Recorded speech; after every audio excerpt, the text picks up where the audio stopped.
The house on Ashvale Street was older than memory, its windows clouded, its porch sagging like a tired sigh. Clara and Andrew thought it perfect, cheap, secluded, and waiting for new life. The realtor's smile was thin as she handed over the keys. "It's been empty a long time," she said, almost relieved to let it go. Inside, the air was thick with dust and varnish, the kind that never fully leaves wood. Every step echoed too loud, like the floor remembered more footsteps than it should. Andrew called it character. Clara called it uneasy. That first night, as the wind pressed against the walls, she woke to a sound beneath the floor, soft, steady tapping. 3 knocks. Then silence.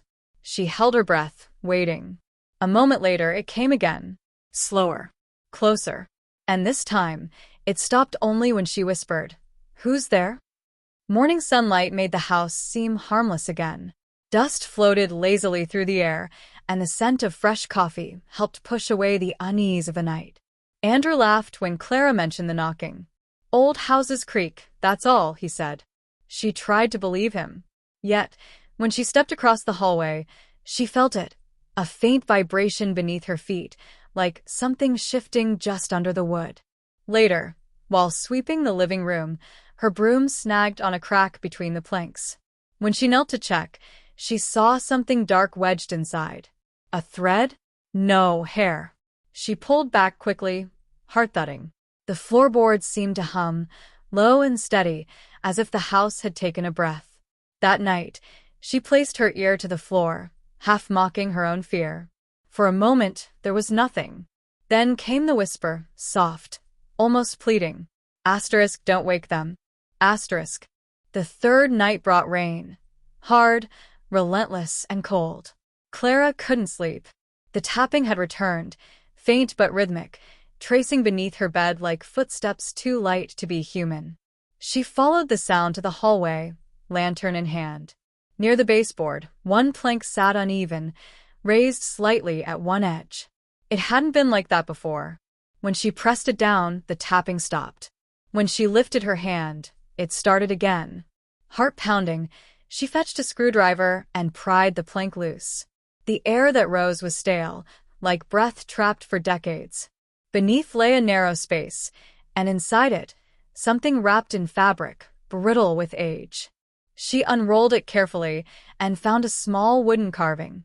A child's doll, crude but strangely lifelike, its painted eyes staring back.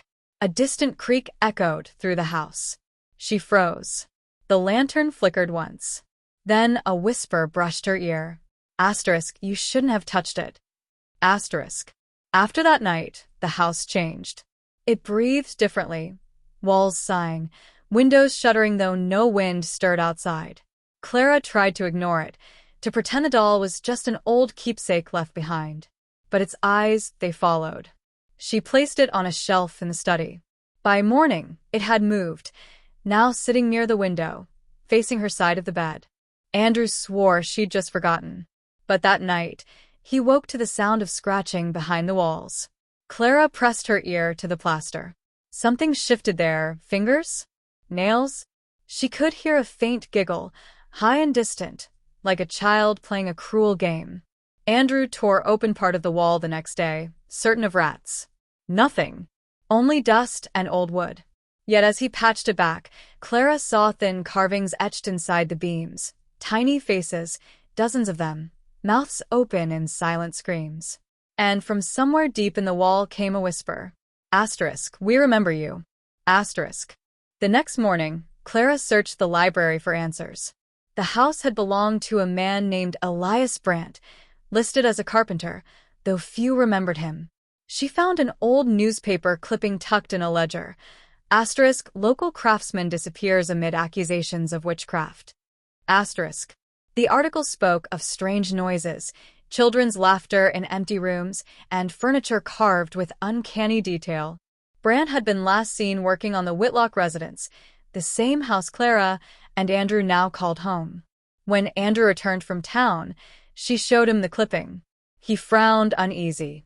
This house is over a century old, Clara. Whatever happened here, let it stay buried. But that night, the carvings in the walls seemed deeper, the faces more defined. In the lamplight, they looked almost alive. Then, faintly, from the floor beneath her feet, came the steady rhythm of hammering wood and a man's voice humming a lullaby older than memory. Faint but close.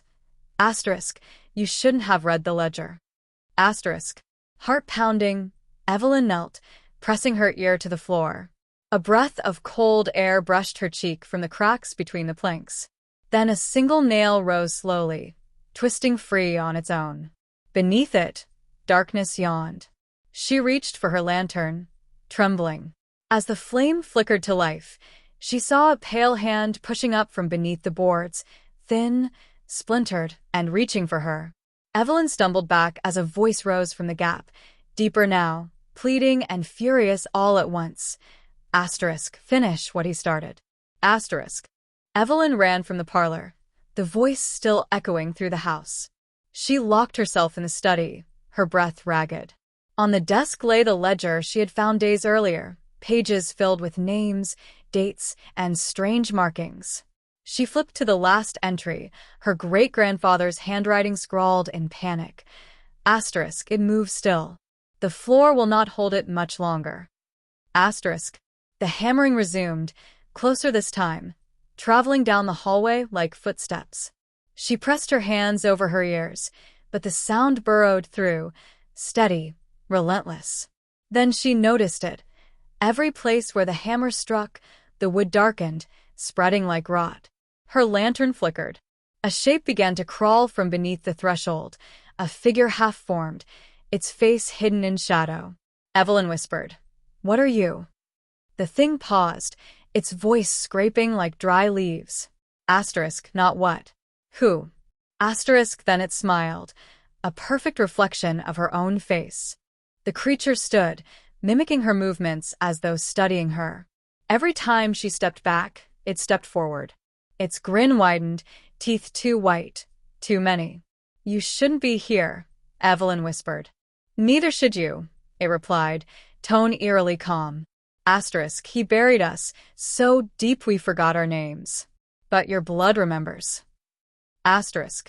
The ledger's pages fluttered open on their own, ink bleeding across the parchment, forming words.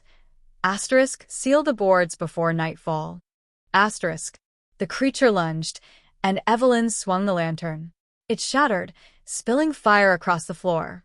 The thing recoiled, hissing, before melting into the cracks. The flames danced dangerously close to the spreading rot. Evelyn stomped them out, trembling. Smoke filled the air, carrying whispers that twisted through her mind. It's too late, he wakes below. Evelyn fled to the cellar, desperate to find the source. The deeper she went, the colder it became. The air thickened, humming with unseen voices. At the bottom, she found a wooden hatch she'd never noticed before, sealed with rusted iron nails. She pried it open. Beneath lay a chamber, walls lined with old tools and bones. In the center stood a wooden crossbeam supporting the floor above. Etched into it were the same markings from the ledger. Whispers circled her like a storm. Asterisk, he trapped us here. Your blood is the key. Asterisk. A figure stepped from the shadows. It was her great-grandfather, or what was left of him. His hollow eyes locked onto hers. Evelyn, he rasped, don't free them. The price is everything. The floorboards above groaned. Cracks spread outward, dust raining down like ash. Whatever was beneath had awakened. The walls pulsed with movement, as if the house itself were breathing. Evelyn backed toward the stairs, but a force slammed the hatch shut. Darkness swallowed her. Dozens of hands pressed against the walls, reaching through gaps in the wood.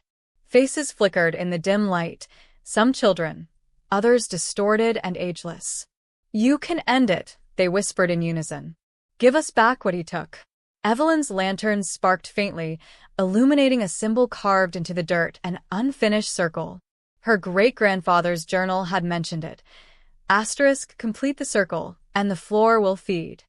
Asterisk. She traced the mark with trembling fingers. The whispers turned to screams.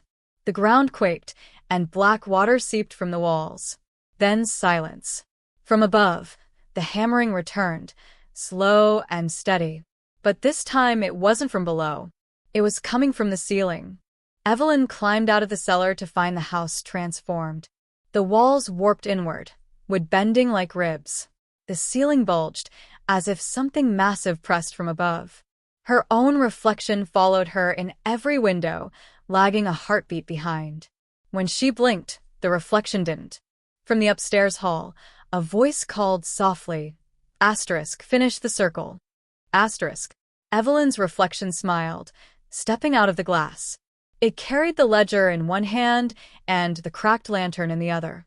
You freed us, it said. Now, let us live again.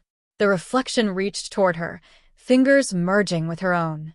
A surge of cold rushed through her, flooding her vision with darkness. For an instant, she saw them all, the faces beneath the floor, the eyes in the walls, all waiting. Then, everything went still. The floor stopped breathing. The house exhaled. When neighbors came days later, the house was silent. The door hung open, dust thick on the air. Evelyn was gone. In the parlor, the floorboards were pristine, too pristine, as though freshly replaced.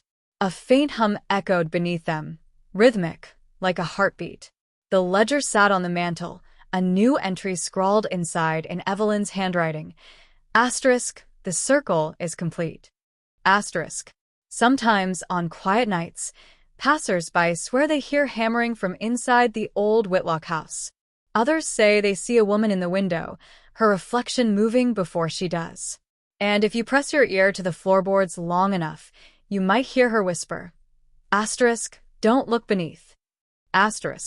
Because some things buried in the dark don't stay buried.